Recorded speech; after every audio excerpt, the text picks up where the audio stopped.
ನಮಸ್ಕಾರ, ಶುಭ ಮುಂಜಾನೆ. ಚಂದದ ಚಂದನದ ಅಂದದ ಬೆಳಗು ಕಾರ್ಯಕ್ರಮಕ್ಕೆ ಅಕ್ಕರೆಯ ಸ್ವಾಗತ. ನಲ್ಮೆಯ ವೀಕ್ಷಕ ಬಂಧುಗಳೇ, ಸಂಗೀತ ಕ್ಷೇತ್ರಕ್ಕೆ ಸಾಂಸ್ಕೃತಿಕ ಲೋಕದಲ್ಲಿ ತನ್ನದೇ ಆದಂತಹ ಒಂದು ವಿಶಿಷ್ಟವಾದ ಸ್ಥಾನ ಇದೆ. ಹಲವು ವ್ಯಕ್ತಿಗಳು ಸಂಗೀತ ಪ್ರಪಂಚಕ್ಕೆ ಕಾಣಿಕೆಯನ್ನು ನೀಡ್ತಾನೇ ಬಂದಿದ್ದಾರೆ. ಕೆಲವು ಸಂಗೀತ ಶಿಕ್ಷಕರಂತೂ ಮುಂದಿನ ಜನಾಂಗಕ್ಕೂ ಸಹ ಈ ಸಂಗೀತವನ್ನು ತಲುಪಿಸುವ ಕಾಯಕದಲ್ಲಿ ತೊಡಗಿದ್ದಾರೆ. ಈ ನಿಟ್ಟಿನಲ್ಲಿ ಇವತ್ತು ನಮ್ಮ ಜೊತೆ ಗಾಯಕ, ತಬಲಾ ವಾದಕ ಹಾಗೂ ಸಂಗೀತ ಶಿಕ್ಷಕರಾಗಿರುವ ಶ್ರೀಕಾಂತ್ ಚಿಮ್ಮಲ್ ಅವರು ನಮ್ಮ ಇಂದಿನ ಬೆಳಗು ಕಾರ್ಯಕ್ರಮದ ಅತಿಥಿಯಾಗಿದ್ದಾರೆ. ಬಾದಾಮಿಯಲ್ಲಿ ಜನಿಸಿದ ಇವರು ಗದಗದ ಸಂಗೀತ ಕಾಶಿ ಶ್ರೀ ವೀರೇಶ್ವರ ಪುಣ್ಯಾಶ್ರಮದಲ್ಲಿ ಸಂಗೀತ ಶಿಕ್ಷಣವನ್ನು ಪಡೆದರು. ಡಾಕ್ಟರ್ ಪಂಡಿತ್ ಪುಟ್ಟರಾಜ ಗವಾಯಿ ಅವರು ಇವರ ಸಂಗೀತ ಗುರುಗಳು. ಹಿಂದೂಸ್ತಾನಿ ಶಾಸ್ತ್ರೀಯ ಸಂಗೀತದಲ್ಲಿ ಪಡೆದುಕೊಂಡಿದ್ದಾರೆ. ತಬಲಾ ವಿದ್ವತ್ನಲ್ಲಿ ರಾಜ್ಯಕ್ಕೆ ಪ್ರಥಮ ರ್ಯಾಂಕ್ ಗಳಿಸಿದ್ದಾರೆ. KR ಪೇಟೆ ತಾಲೂಕಿನ ಹಿರಿಯ ಪ್ರಾಥಮಿಕ ಶಾಲೆಯು ಹಕ್ಕಿ ಹೆಬ್ಬಾಳದಲ್ಲಿ ಸಂಗೀತದ ವಿಶೇಷ ಶಿಕ್ಷಕರಾಗಿ ಇವರು ಸೇವೆಯನ್ನು ಸಲ್ಲಿಸ್ತಾ ಇದ್ದಾರೆ. ದೇಶದ ವಿವಿಧೆಡೆ ಸಂಗೀತ ಕಾರ್ಯಕ್ರಮಗಳನ್ನು ನೀಡಿದ್ದಾರೆ. ಪ್ರಮುಖ ಸಂಗೀತ ಕಲಾವಿದರಿಗೆ ತಬಲಾ ಸಾಥನ್ನು ಕೂಡ ನೀಡಿದ್ದಾರೆ. ಹಲವು ಸಂಘಟನೆಗಳು ಇವರನ್ನು ಗೌರವಿಸಿವೆ. ಸಂಗೀತ ಲೋಕದ ಸಿರಿವಂತ, ಸಂಗೀತ ರತ್ನಾಕರ, ತಬಲಾ ಚತುರ ಮುಂತಾದ ಬಿರುದುಗಳು ಇವರಿಗೆ ಸಂದಿವೆ. ಶ್ರೀಕಾಂತ್ ಚಿಮ್ಮಲ ಅವರೇ, ಬೆಳಗು ಕಾರ್ಯಕ್ರಮಕ್ಕೆ ತಮಗೆ ಆತ್ಮೀಯ ಸ್ವಾಗತ. ನಮಸ್ಕಾರ. ನಮಸ್ಕಾರ. ನಮಸ್ಕಾರ. ತಾವು ಸಂಗೀತ ಶಿಕ್ಷಕರಾಗಿರೋದ್ರಿಂದ, ಗಾಯಕರು ಆಗಿರೋದ್ರಿಂದ ಒಂದು ಗೀತೆಯೊಂದಿಗೆ ಕಾರ್ಯಕ್ರಮ ಆರಂಭ ಮಾಡಿದ್ರೆ ಚೆನ್ನಾಗಿರುತ್ತೆ, ಏನಂತೀರಿ? ಆಯ್ತು, ಮಾಡೋದು.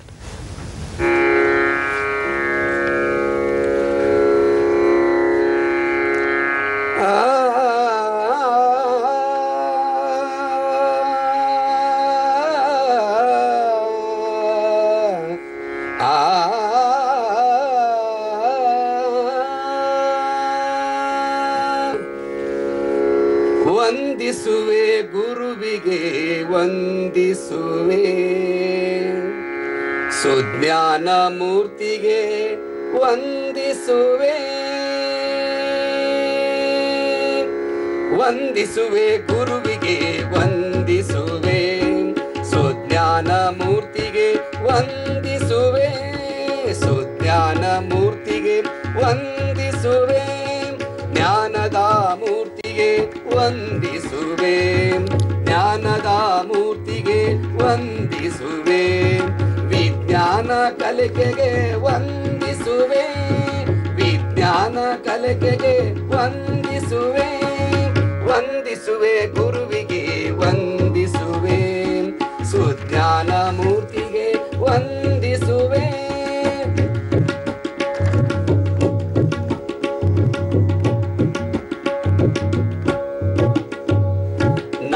ಬ್ರಹ್ಮನೇ ವೇದ ಬ್ರಹ್ಮನೇ ಅಕ್ಷರ ಬ್ರಹ್ಮನೇ ನಿನಗೊಂದಿಸುವೆ. ನಾದ ಬ್ರಹ್ಮನೇ ವೇದ ಬ್ರಹ್ಮನೇ ಅಕ್ಷರ ಬ್ರಹ್ಮನೇ ನಿನಗೊಂದಿಸುವೆ. ಲೋಕಕ್ಕೆ ಜ್ಞಾನದ ಬೆಳಕಾಗುತ್ತ ರೂಪಿತ ನಿನಗೆ ವಂದಿಸುವೆ. ರೂಪಿತ ನಿನಗೆ ವಂದಿಸುವೆ. ವಂದಿಸುವೆ ಗುರುವಿಗೆ ವಂದಿಸುವೆ, ಸುಜ್ಞಾನ ಮೂರ್ತಿಗೆ ವಂದಿಸುವೆ.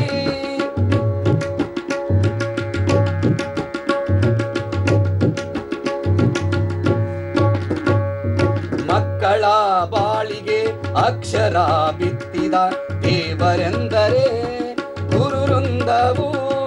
ಮಕ್ಕಳ ಬಾಳಿಗೆ ಅಕ್ಷರ ಬಿತ್ತಿದ ದೇವರೆಂದರೆ ಗುರುವೃಂದವು.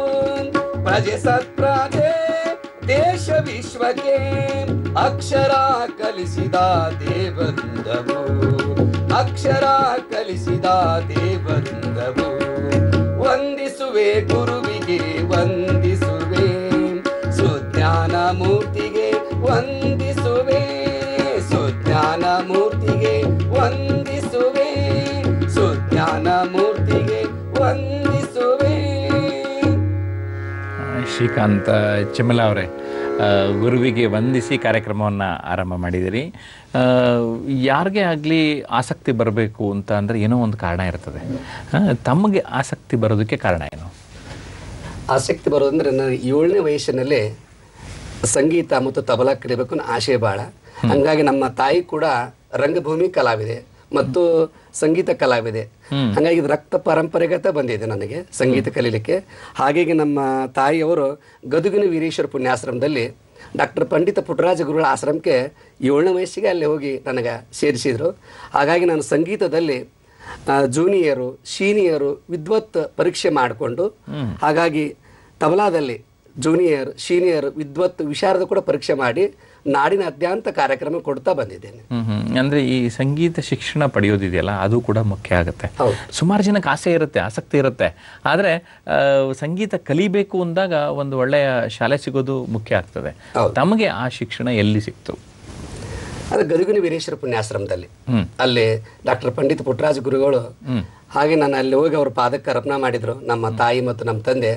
ಇಲ್ಲಿ ಅವರು ತಮ್ಮ ವರದಹಸ್ತವನ್ನ ನನ್ನ ನೆತ್ತಿ ಮೇಲಿಟ್ಟು ಸ್ವಲ್ಪ ಹಾಡಿಸಿದ್ರು, ತಬಲಾ ಕೂಡ ಬಾರಿಸಿದ್ರು. ಇಲ್ಲ ಒಳ್ಳೆ ಮುಂದೆ ದೊಡ್ಡ ಕಲಾವಿದ ಆಗ್ತಾನ, ನಮ್ಮ ಆಶ್ರಮದಲ್ಲಿ ವೀರೇಶ್ವರ ಪುಣ್ಯಾಶ್ರಮದ ಇರಲಿ, ನೀವು ಬಿಟ್ಟೋಗಿ ಅವನು ಚೆನ್ನಾಗಿ ಮುಂದೊಂದು ಒಳ್ಳೆ ಕಲಾವಿದಾಗಿ ಜಗತ್ತಿಗೆ ಅವನು ಒಳ್ಳೆ ಹೆಸರು ಮಾಡ್ತಾನೆ ಅಂತೇಳಿ ಪುಟ್ಟರಾಜ ಗುರುಗಳ ಪಾದಕ್ಕೆ ಅವ್ರು ನಮ್ಮ ತಂದೆ ತಾಯಿ ಕೂಡ ಅಲ್ಲಿ ಸಮರ್ಪಣೆ ಮಾಡಿಸಿದ್ರು ನಮಗೆ. ಅಂದರೆ ನಮಗೆಲ್ಲ ಕೇಳಿದ್ದೇವೆ ನಾವು, ಪುಟ್ಟರಾಜ ಗವಾಯಿಗಳು ಅವರು ತುಂಬ ಚೆನ್ನಾಗಿ ಹೇಳಿಕೊಡ್ತಾ ಇದ್ರು ಅಂತ. ತಮಗೆ ಗುರುವನ್ನ ಹತ್ರದಿಂದ ನೋಡಿರೋದ್ರಿಂದ ಹೇಗೆ ಅನ್ನಿಸ್ತದೆ? ಹೇಗೆ ಪುಟ್ಟರಾಜ ಗವಾಯಿಗಳು ಅಂದ್ರೆ ನಾವು ಅರ್ಥ ಮಾಡ್ಕೊಳ್ಳೋದು ಹೇಗೆ? ಏನು ಸರ್, ಅವರು ತ್ರಿಕಾಲ ಜ್ಞಾನಿಗಳು, ಅವರು ಲಿಂಗ ಪೂಜಾ ದುರಂಧರರು. ಬೆಳಗಿನ ಜಾವ 4 ಗಂಟೆಗೆ ಎದ್ದು ಅವರು ಶಿವಪೂಜೆದಾಗ ಕುಂತಾಗ ನಮ್ಮಂಥ ಶಿಷ್ಯರು ಕರ್ಕೊಂಡು ಎಲ್ಲ ಸಂಗೀತವನ್ನು ಮತ್ತು ತಬಲಾ ವಾದಕರನ್ನು ಅವರ ಪೂಜಾ ಸಂದರ್ಭದಲ್ಲಿ ಸತತವಾಗಿ 4 ಗಂಟೆ ಅವರ ಪೂಜಾ ಸಮಯದಲ್ಲಿ ನಮ್ಮ ಎಲ್ಲ ಕಲಾವಿದರನ್ನು ಕೂಡಿಸಿ ಅವ್ರು ಹಾಡಿಸಿ ತಮ್ಮ ಶಿವಪೂಜೆ ನಡೀತಿರ್ತಂಗೆ. ಹಾಗೆ ನಮ್ಮ ಸಂಗೀತ ಶಿಕ್ಷಕರಿಗೆ ಮಾರ್ಗದರ್ಶನ ಕೊಡ್ತಾ ಇರ್ತಾರೆ. ಹಂಗಾಗಿ ಬೆಳಗಿನ ನಾವು ಆ ವೀರೇಶ್ವರ ಪುಣ್ಯಾಶ್ರಮದಲ್ಲಿ 1984ರಲ್ಲಿ ನಾ ಸೇರಿದೆ. ಅವಾಗಲಿಂದ ಬೆಳಿಗ್ಗೆ 4 ಗಂಟೆಗೆ ಎಬ್ಸರು ಗುರುಗಳು ಪುಟ್ಟರಾಜ ಗವಾಯಿಗಳು, ಹೇಳಿ ಎಲ್ಲ ಅಭ್ಯಾಸ ಮಾಡಿ ಅಂತೇಳಿ ಬೆಳಿಗ್ಗೆ 4 ಗಂಟೆಯಿಂದ ಸತತವಾಗಿ 7 ಗಂಟೆ ತನಕ ತಬಲಾ ಬಾರಿಸ್ತಾರೆ, ಹಾಡೋರು ಹಾಡ್ತಾರೆ, ಕೀರ್ತನಕಾರರು ಅಭ್ಯಾಸ ಮಾಡ್ತಾರೆ. ಹಾಗಾಗಿ ಬೆಳಗಿನ ಜಾವನ ಅವರು ಅವರ ನೇಮ, ಆಶ್ರಮ ನೇಮ ಇದೆಯಲ್ಲ ವೀರೇಶ್ವರ ಪುಣ್ಯಾಶ್ರಮ ನೇಮ, ಬೆಳಗಿನ ಜಾವನ ಸಂಗೀತ ಪಾಠವನ್ನು ಎಲ್ಲ ಮಕ್ಕಳಿಗೆ ಹೇಳ್ತಾ ಇದ್ರು. ಹಾಗಾಗಿ ನಮ್ಮ ಸಂಗೀತ ಆಸಕ್ತಿಗೆ ಬರ್ತಾ ಬರ್ತಾ ನಮಗೆ ಇನ್ನೂ ಕಲಿಬೇಕು, ಜಗತ್ತಿನ ತುಂಬ ನಮ್ಮ ಹೆಸರು ಬೆಳಗಬೇಕು ಅಂತೇಳಿ ಅವರು ಆಶೀರ್ವಾದ ಮಾಡಿದರು. ಪುಟ್ಟರಾಜ ಗವಾಯಿಗಳ ಕುರಿತೇ ಒಂದು ಗೀತೆಯನ್ನು ರಚಿಸಿದಿರಿ. ಆ ಗೀತೆ ಹೇಗಿದೆ ಅನ್ನೋದನ್ನ ಕೇಳ್ಬಿಡೋಣ ಈಗ. ಸರಿ ಸರಿ.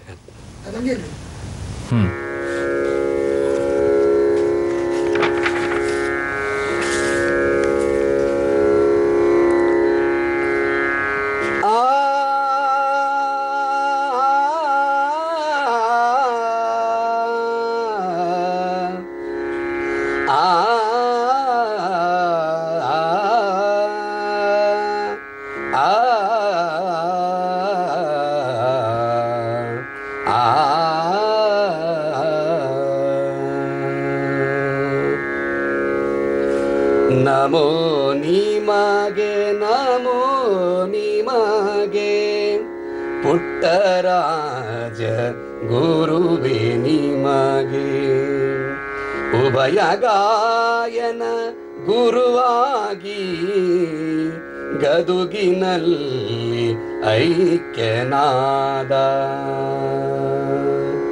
ನಮೋ ನಿಮಗೆ ನಮೋ ನಿಮಗೆ ಪುಟ್ಟರಾಜ ಗುರುವೇ ನಿಮಗೆ, ಪುಟ್ಟರಾಜ ಗುರುವೇ ನಿಮಗೆ, ಉಭಯ ಗಾಯನ ಗುರುವಾಗಿ, ಉಭಯ ಗಾಯನ ಗುರುವಾಗಿ ಗದುಗಿನಲ್ಲಿ ಐಕ್ಯನಾದ, ಗದುಗಿನಲ್ಲಿ ಐಕ್ಯನಾದ.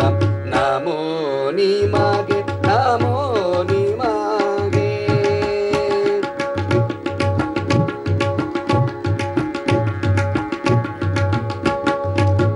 ಅಂಧರ ಬಾಳಿನ ನಂದಾದೀಪ ಗುರುಕುಮಾರನ ಮಾನಸ ಪುತ್ರ, ಅಂಧರ ಬಾಳಿನ ನಂದಾದೀಪ ಗುರುಕುಮಾರನ ಮಾನಸ ಪುತ್ರ, ಸಮಾಜ ಸೇವೆ ನಿನ್ನಯ ಪಾತ್ರ, ಸಮಾಜ ಸೇವೆ ನಿನ್ನಯ ಪಾತ್ರ, ಪಂಚಾಕ್ಷರಿ ಕರುಣೆ ಕಂದ, ಪಂಚಾಕ್ಷರಿ ಕರುಣೆ ಕಂದ.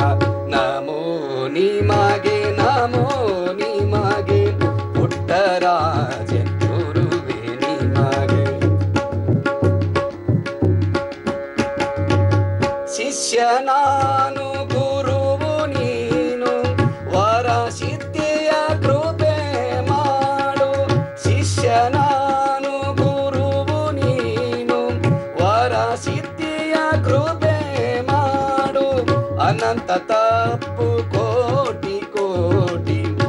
ಅನಂತ ತಪ್ಪು ಕೋಟಿ ಕೋಟಿ ತಿದ್ದಿ ತೀಡಿ ಮಾರ್ಗ ತೋರು ತಿದ್ದಿ ತೀಡಿ ಮಾರ್ಗ ತೋರು ನಮೋ ನಿಮಗೆ ನಮೋ ನಿಮಗೆ ಪುಟ್ಟರಾಜ ಗುರುವೇ ನಿಮಗೆ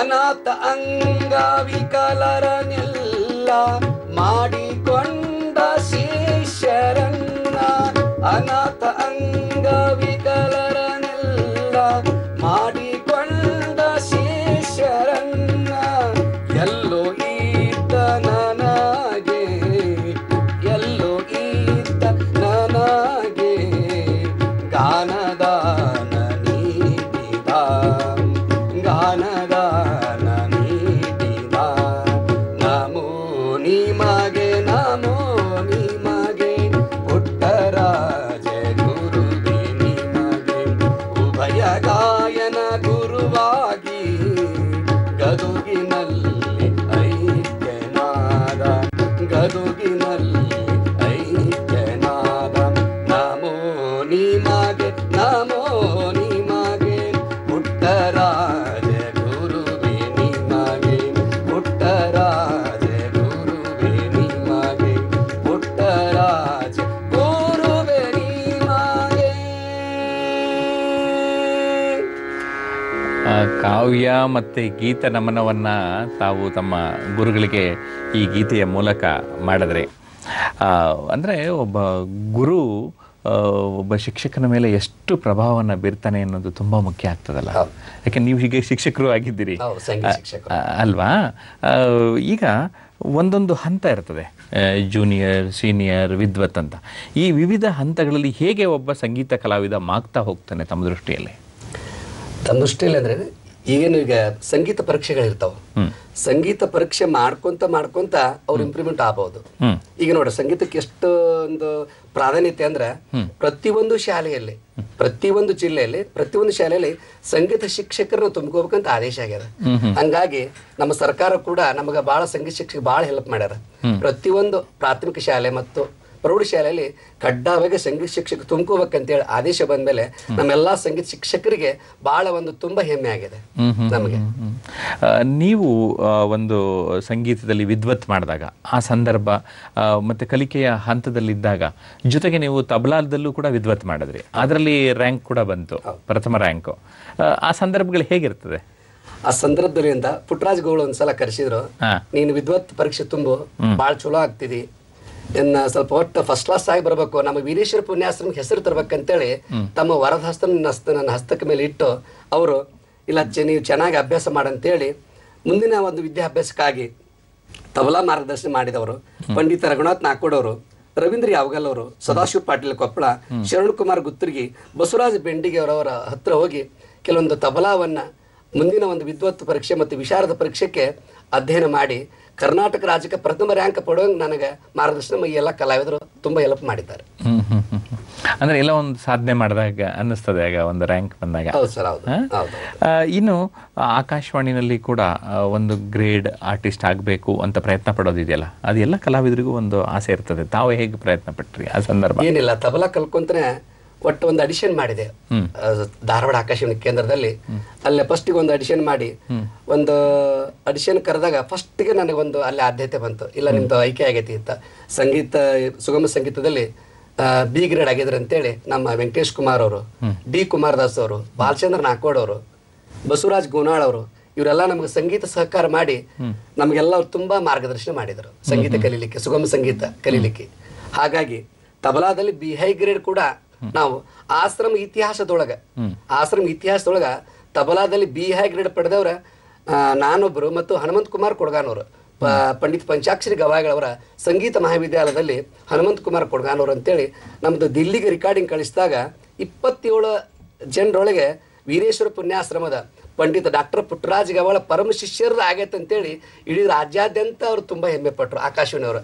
ಹಾಗಾಗಿ ಶ್ರೀ ಹನುಮಂತ್ ಕುಮಾರ್ ಕೊಡ್ಗಾನವರದು ನಮ್ದು ಕೂಡ ವೀರೇಶ್ವರ ಪುಣ್ಯಾಸ ಇತಿಹಾಸದಲ್ಲಿನೇ ಬಿ ಹೈ ಗ್ರೇಡ್ ಆಗಿ ನಮ್ದು ಆಯ್ಕೆ ಆಗಿ ಬಂತು. ಅದು ಪುಟ್ಟರಾಜ ಗುರುಗಳ ಒಂದು ಕೃಪಾ ಆಶೀರ್ವಾದ ಕುಮಾರೇಶನ ಒಂದು ಕೃಪಾ ಗಾನವಿಗೆ ಪಂಚಾಕ್ಷರ ಒಂದು ಆಶೀರ್ವಾದ ಅಂತ ಹೇಳ್ಬೋದು. ಹಿಂದೂಸ್ತಾನಿ ಶಾಸ್ತ್ರೀಯ ಸಂಗೀತವನ್ನ ಕಲಿಯೋದ್ರ ಜೊತೆಗೆ ಈ ಸುಗಮ ಸಂಗೀತ ಎಲ್ಲ ಕಲಾವಿದರನ್ನ ಸೆಳೀತಾ ಇದೆ. ಸುಗಮ ಸಂಗೀತದ ಒಂದು ಬೆಳವಣಿಗೆ ಅಥವಾ ಈ ಸಂಗೀತ ಹಾಡ್ಕೊಂಡು ಸುಗಮ ಸಂಗೀತಕ್ಕೆ ಬಂದಾಗ ಹೇಗೆ ಅನ್ನಿಸ್ತದೆ?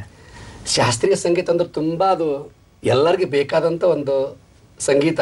ಶಾಸ್ತ್ರೀಯ ಸಂಗೀತನ ಫಸ್ಟ್ ಕಲಿಬೇಕು. ಸುಗಮ ಸಂಗೀತ ಯಾರಾದ್ರೂ ಹಾಡ್ಬೋದು. ಆದ್ರೆ ಶಾಸ್ತ್ರೀಯ ಸಂಗೀತವನ್ನ ಒಂದು ಮುಂದಿಟ್ಟು ಇಟ್ಕೊಂಡು ಸುಗಮ ಸಂಗೀತಕ್ಕೆ ಅನುಕೂಲ ಆಗತ್ತದ. ಫಸ್ಟ್ ಕಲಿಬೇಕಾದ್ರೆ ಶಾಸ್ತ್ರೀಯ ಸಂಗೀತನ ಕಲಿಬೇಕು. ಶಾಸ್ತ್ರೀಯ ಸಂಗೀತದಲ್ಲಿ ಒಳ್ಳೆ ಪ್ರಾಧಾನ್ಯತೆ ಈಗಿನ ಕಾಲದಲ್ಲಿ. ಸುಗಮ ಸಂಗೀತ ಎಲ್ಲರೂ ಹಾಡ್ಬೋದು, ಆದ್ರೆ ಶಾಸ್ತ್ರೀಯ ಸಂಗೀತ ಅಳವಡಿಸಿಕೊಂಡು ಸುಗಮ ಸಂಗೀತವನ್ನು ಕಲಿಬಹುದು. ಸುಗಮ ಸಂಗೀತಕ್ಕೂ ತನ್ನದೇ ಆದಂತಹ ಒಂದು ಸಾಧನೆ ಬೇಕೇ ಬೇಕಾಗುತ್ತೆ. ಅಂದ್ರೆ ಕವಿಯ ಭಾವನೆಗಳು ಆ ಸಾಲುಗಳಲ್ಲಿ ಅಡಗಿರುತ್ತೆ. ಅದಕ್ಕೆ ಜೀವ ತುಂಬಬೇಕಾದ್ರೆ ಈ ಸಂಗೀತದ ಹಿನ್ನೆಲೆ ಇದ್ರೆ ಒಳ್ಳೇದಂತ ತಮ್ಮ ಅಭಿಪ್ರಾಯ. ಅಂದ್ರೆ ಈ ಸಂಗೀತನೇ ಹಾಡ್ಕೊಂಡಿರೋದಕ್ಕೂ ಈ ಸುಗಮ ಸಂಗೀತ ಹಾಡೋದಕ್ಕೂ ಏನ್ ವ್ಯತ್ಯಾಸ ಗುರುತಿಸ್ತಿರ್ತಾವ? ವ್ಯತ್ಯಾಸ ಏನಿಲ್ಲ. ಹಿಂದೂಸ್ತಾನ ಶಾಸ್ತ್ರೀಯ ಸಂಗೀತಕ್ಕ ಚೀಜ್ ಅಂತ ಇರ್ತಾವ. ಚೋಟಾ ಕ್ಯಾಲು, ಬಡಾ ಕ್ಯಾಲು, ಸ್ವರಗೀತೆ, ಲಕ್ಷಣ ಗೀತೆ. ಇದನ್ನ ನಾವು ಚೆನ್ನಾಗಿ ಕಲಿತ್ರ ಸುಗಮ ಸಂಗೀತ ಈಜಿ ಕಲಿಬಹುದು. ಸುಗಮ ಸಂಗೀತ ಅಂದ್ರ ಭಾವಗೀತೆ ಹಾಡ್ಬೇಕಾದ್ರೆ ಭಾವ ತುಂಬಿ ಹಾಡಿದ್ರ ಭಾವಗೀತೆ. ಈ ವಚನಗಳಿರ್ತಾವ. ವಚನಗಳಂದ್ರ ಭಕ್ತಿ ರಸರಾಗ. ಬೆಳಗಿನ ರಾಗ ಭಕ್ತಿ ರಸರಾಗದಾಗ ನಾವು ಅದನ್ನ ಟೂನ್ ಮಾಡಿ ಹಾಡಿದ್ರ ಭಕ್ತಿ ರಸರಾಗ ಬರ್ತೈತಿ. ಜನಪದಕ್ಕಂದ್ರೆ ಜನಪದ ಗೀತೆ ಹಾಡು ಶೈಲಿನೇ ಬೇರೆ, ಅದನ್ನ ರಾಗನೇ ಬೇರೆ. ಹಾಗಾಗಿ ಸುಗಮ ಸಂಗೀತ ಅನ್ನೋದು ಒಂದು ಪವಿತ್ರವಾದದ್ದು. ಅದು ಮತ್ತೆ ಎಲ್ಲರಿಗೂ ಬೇಕಾಗತ್ತೆ ಸುಗಮ ಸಂಗೀತ. ಶಾಸ್ತ್ರೀಯ ಸಂಗೀತ ಕೆಲವೊಬ್ರಿಗೆ ಮಾತ್ರ ಸೀಮಿತ, ಕೆಲವರಿಗೆ ಆ ಸುಗಮ ಸಂಗೀತ ಎಲ್ಲ ಕಡೆ ಅದನ್ನ ಎಲ್ಲರೂ ಆಸಕ್ತಾರೆ. ಒಂದು ಕವಿಯ ಭಾವನೆಯನ್ನ ಗಾಯನ ರೂಪಕ್ಕೆ ಇಳಿಸಿದಾಗ ಅದರದ್ದೇ ಆದಂತಹ ಒಂದು ವಿಭಿನ್ನತೆ ಇರುತ್ತೆ ಅಂತೀರಿ. ಹಾಗಾದ್ರೆ ಒಂದು ಭಾವಗೀತೆನ ತಮ್ಮ ಧ್ವನಿನಲ್ಲಿ ಕೇಳೋಣ.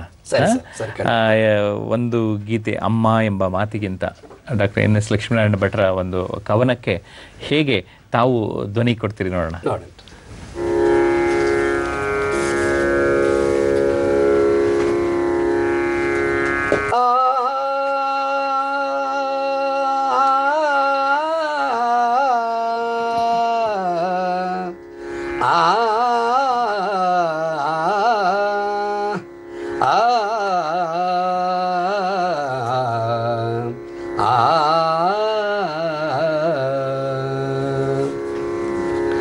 ಅಮ್ಮ ಎಂಬ ಮಾತಿಗಿಂತ ಬೇರೆ ಮಂತ್ರ ಎಲ್ಲಿದೆ, ಬೇರೆ ಮಂತ್ರ ಎಲ್ಲಿದೆ.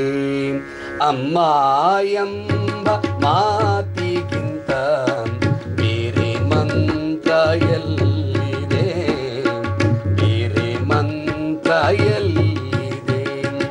ಅದು ನೀಡುವ ಶಾಂತಿ ಕಾಂತಿ, ಅದು ನೀಡುವ ಶಾಂತಿ ಕಾಂತಿ ಯಾವ ತಾರೆ ರವಿಗಿದೆ.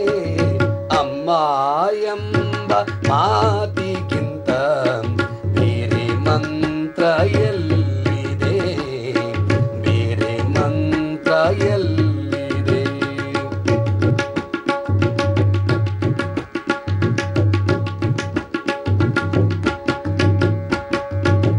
ಹಾಲು ಕುಡಿಸಿ ಹೃದಯ ಬಿಡಿಸಿ ಪ್ರೀತಿ ಉಣಿಸಿ ಮನಸ್ಸಿಗೆ.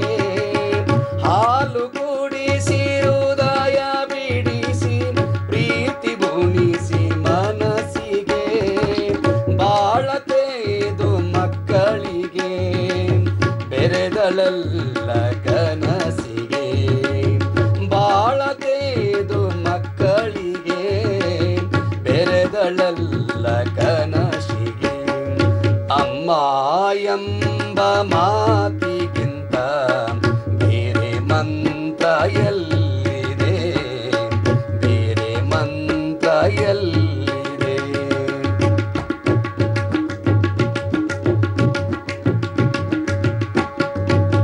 ಗಾಳಿಯಲ್ಲಿ ನೀರಿನಲ್ಲಿ ಹಸಿರಿನಲ್ಲಿ, ಗಾಳಿಯಲ್ಲಿ ನೀರಿನಲ್ಲಿ ಹಸಿರಿನಲ್ಲಿ.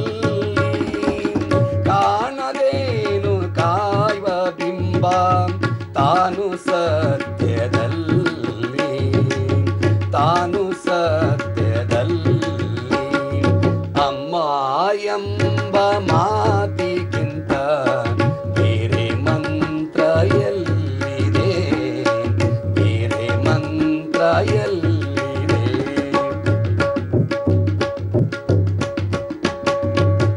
ಮರೆವೆ ಹೇಗೆ ಹೇಳೆ ತಾಯಿ ನಿನ್ನ ವಾತ್ಸಲ್ಯವ, ಮರೆವೆ ಹೇಗೆ ಹೇಳೆ ತಾಯಿ ನಿನ್ನ ವಾತ್ಸಲ್ಯವ, ಅರಿವೆ ಹೇಗೆ ಹೇಳೆ ತಾಯಿ ನಿನ್ನ ಪ್ರೀತಿ ಎಲ್ಲಿಯೇ, ನಿನ್ನ ಪ್ರೀತಿ ಎಲ್ಲಿಯೇ. ಅಮ್ಮ ಎಂಬ ಮಾತಿಗಿಂತ ಬೇರೆ ಮಂತ್ರ ಎಲ್ಲಿದೆ, ಬೇರೆ ಮಂತ್ರ ಎಲ್ಲಿದೆ.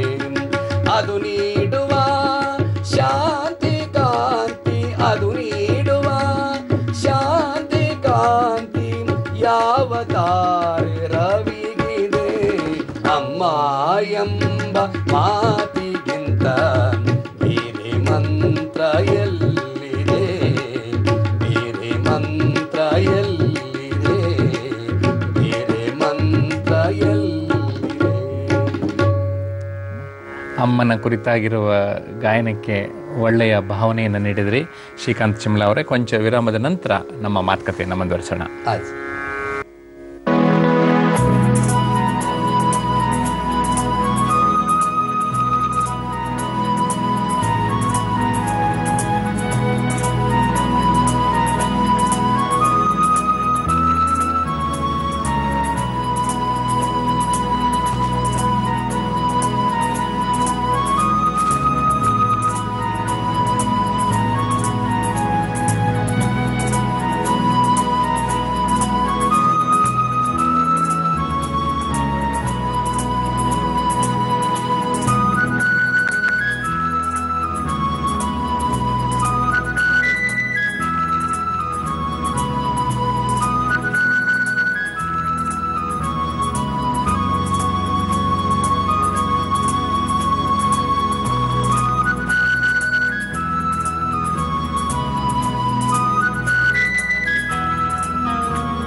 ಬೆಳಗು ಸಾಧಕರೊಂದಿಗೆ ಸಂವಾದ ಪ್ರತಿದಿನ ಬೆಳಗ್ಗೆ 7 ಗಂಟೆಗೆ TD1 ಹಾಗೂ ಚಂದನದಲ್ಲಿ.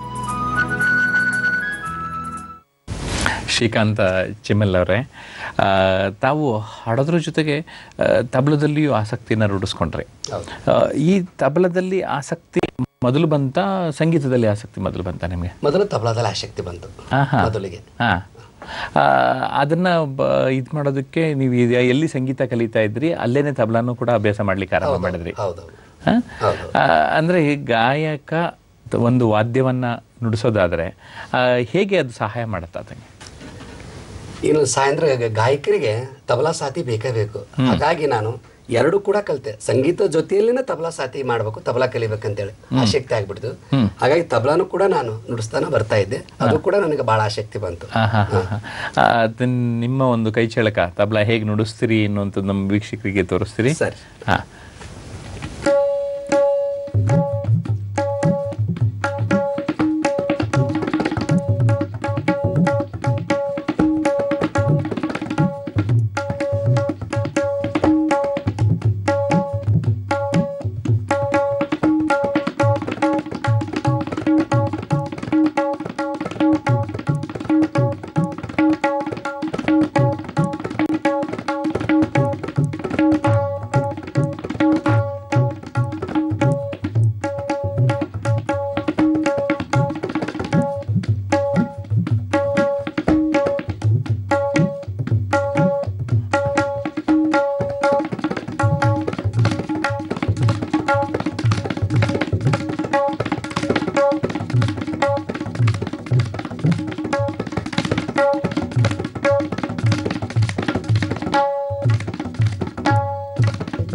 ತುಂಬ ಚೆನ್ನಾಗಿತ್ತು.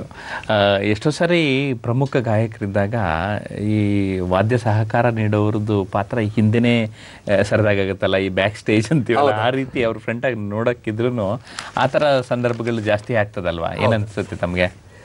ಏನಿಲ್ಲ, ತಬಲಾ ಅಂದ್ರೆ ಒಂದು ತಪಸ್ಸಿದು. ತಬಲಾ ವಾದನ ಅಂದ್ರೆ ತಪಸ್ಸು, ಗಂಡು ವಿದ್ಯೆ. ಪ್ರತಿಯೊಂದು ನೋಡ್ರಿ ಕಾರ್ಯಕ್ರಮದಲ್ಲಿ ತಬಲಾದವ್ರನ್ನೇ ಬಲಗಡೆ ಕೂಡಿಸ್ತಾರದ ಗಂಡು ವಿದ್ಯೆ. ತಬಲಾ ಅಂತಕ್ಕದ್ ಗಂಡು ವಿದ್ಯೆ. ಹಂಗೆ ನಮ್ಮ ಗುರುಗಳು, ಪುಟ್ಟರಾಜ್ ಗುರುಗಳು, ತಬಲಾ ಅಂತಕ್ಕದ್ ಗಂಡು ವಿದ್ಯೆ ಅದು ಎಲ್ರೂ ಕೂಡ ಬರಂಗಿಲ್ಲ, ಏನೋ ಬೆರಳ ಮೇಲೆ ಲೆಕ್ಕ ಅದು ಇರ್ತದೆ. ಹಾಗಾಗಿ ತಬಲಾ ಜೊತೆಯಲ್ಲಿನ ಸಂಗೀತವನ್ನ ಎರಡೂ ಕೂಡ ಬೆಳೆಸಿಕೊಂಡ್ರೆ ಅದಕ್ಕೊಂದು ಮುಂದೊಂದು ಪ್ರತಿಷ್ಠೆ ಬರ್ತೈತಿ. ಹಂಗಾಗಿ ತಬಲಾರಿ ಬಹಳ ಬೆಲೆ ಐತಿ ಈಗಿನ ಕಾಲದಲ್ಲಿ. ತಬಲಾ ಇಲ್ಲದೆ ಮುಂದೆ ಯಾವ್ದು ಕೆಲಸನೇ ಇಲ್ಲ. ಡಾಕ್ಟರ್ ಪುಟ್ಟರಾಜ್ ಗವಾಯಿಗಳು ಬೇರೆ ಬೇರೆ ವಾದ್ಯವನ್ನ ನುಡಿಸ್ತಾ ಇದ್ರು.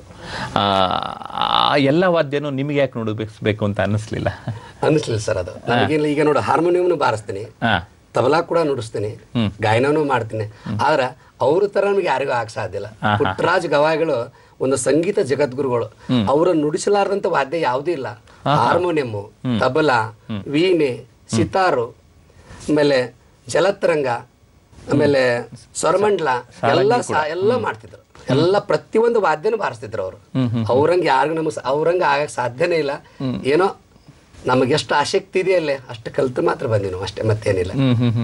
ಈಗ ನೀವು ಬೇರೆ ಗಾಯಕರಿಗೆ ತಬಲಾ ಸಾತ್ ನುಡಿಸ್ಬೇಕಾದಾಗ ಆ ಭಾವನೆ ಹೇಗಿರ್ತದೆ? ನೀವು ಗಾಯಕರು ಆಗಿರ್ತೀರಿ, ಒಂದೊಂದ್ಸರಿ ತಬಲಾ ಸಾತ್ ನುಡಿಸ್ತೀರಿ. ಅದು ಪ್ರಸಿದ್ಧ ಗಾಯಕರುಗಳಿಗೆಲ್ಲ ತಬಲಾ ಸಾತ್ ನುಡಿಸಿದಾಗ ಆ ಅನುಭವ ಹೇಗಿರ್ತದೆ? ಸರಿ, ಏನಿಲ್ಲ ಅನುಭವ ಅಂದ್ರೆ ಪಂಡಿತ್ ವೆಂಕಟೇಶ್ ಕುಮಾರ್ ಅವ್ರ ಜೊತೆಲಿ ಸಾಥ್ ಮಾಡೀನಿ. ಡಿ ಕುಮಾರದಾಸ, ಬಸವರಾಜ್ ಗೋನಾಳ್ ಅವರು, ಸೋಮನಾಥ್ ಮರಡೋರ್ ಅವರು, ನನ್ನ ತಬಲಾ ಗುರುಗಳಾಗಿರ್ತಕ್ಕಂಥ ಸದಾಶಿವ ಪಾಟೀಲ್ರಿಗೂ ಕೂಡ ನಾನು ಸಾಥ್ ಮಾಡಿದ್ದೇನೆ.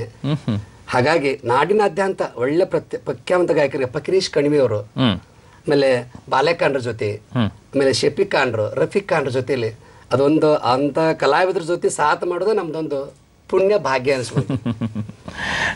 ಇನ್ನು ತಮ್ಮ ಸಂಗೀತ ಶಿಕ್ಷಕ ವೃತ್ತಿಯ ಬಗ್ಗೆ ಮಾತನಾಡೋಣ. ನೀವು 1-2-3 ಬೇರೆ ಬೇರೆ ಊರುಗಳಲ್ಲಿ ಶಾಲೆಗಳಲ್ಲಿ ಸಂಗೀತ ಶಿಕ್ಷಕರಾಗಿ ಈಗ KR-ಪೇಟೆ ತಾಲೂಕಿನಲ್ಲಿದ್ದೀರಿ.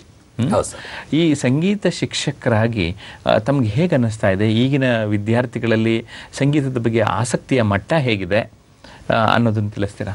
ಇಲ್ಲ ಸರ್, ನಾನೀಗ ಮಂಡ್ಯ ಜಿಲ್ಲೆ KR-ಪೇಟೆಯಲ್ಲಿ ಸರ್ಕಾರಿ ಹಿರಿಯ ಪ್ರಾಥಮಿಕ ಶಾಲೆಯಲ್ಲಿ ಸಂಗೀತ ವಿಷಯ ಶಿಕ್ಷಕನಾಗಿ ನಾನು 8 ವರ್ಷದಿಂದ KR-ಪೇಟೆ ತಾಲೂಕಲ್ಲಿ ಸಂಗೀತ ಶಿಕ್ಷಕನಾಗಿ ನಾನು ಕಾರ್ಯನಿರ್ವಹಿಸ್ತಾ ಇದ್ದೇನೆ.